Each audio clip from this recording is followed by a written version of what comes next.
कृष्णाय नीलाय शिखिखण्डनिभाय च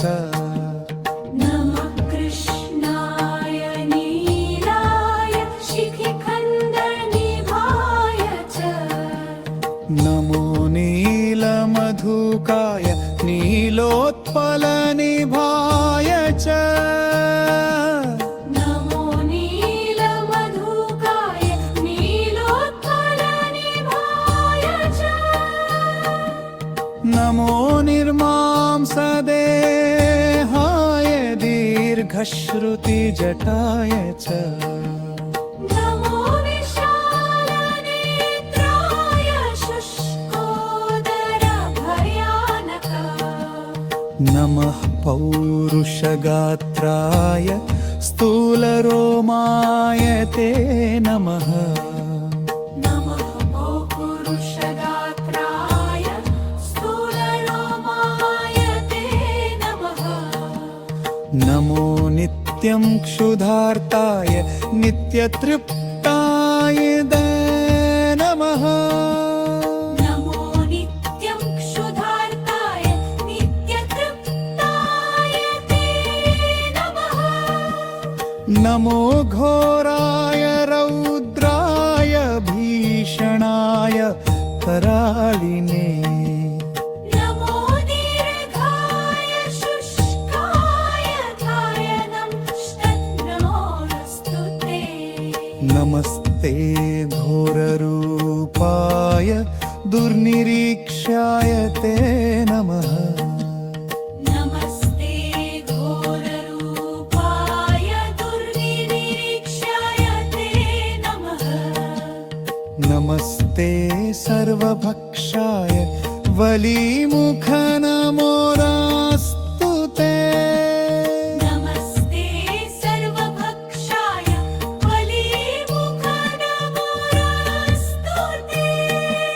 सूर्यपुत्र नमस्तेऽस्तु भास्वरो भयदायिने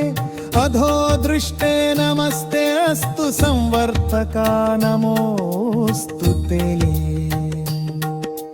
सूर्यपुत्र नमस्तेऽस्तु भास्वरो भयदायिने अधो दृष्टे नमस्तेऽस्तु संवर्तका नमोऽस्तु ते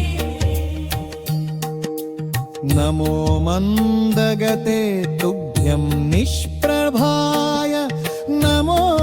नमः तपसा ज्ञानदेहाय नित्ययोगरताय च तपसा ज्ञानदेहाय नित्ययोगरताय च जज्ञानचक्षुर्नमस्तेऽस्तु काश्यपात्मजसूनवे ज्ञानचक्षुर्नमस्तेऽस्तु काश्यपात्मजसूनवे तुष्टो ददासि राज्यं त्वं क्रुद्धो हरसि तत्क्षणात्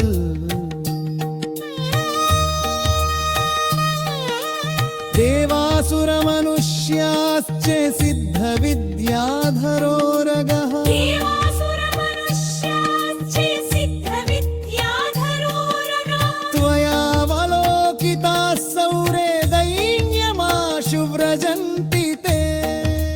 त्वयावलोकिताः सूरे दैन्यमाशु व्रजन्ति ते ब्रह्मा शक्रो यमश्चैव मुनयः सप्ततारकाः ब्रह्मा शक्रो यमश्चैव मुनयः सप्ततारकाः राज्यभ्रष्टः पतन्तीह तव दृष्ट्यावलोकितः राज्यभ्रष्टः पतन्तीह तव दृष्ट्यावलोकितः त्वयावलोकितास्तेऽपि नाशं यान्ति समूलतः त्वयावलोकितास्तेऽपि नाशं यान्ति समूलतः प्रसादं कुरु मे सौरे प्रणत्वा हि त्वमर्हितः इति श्री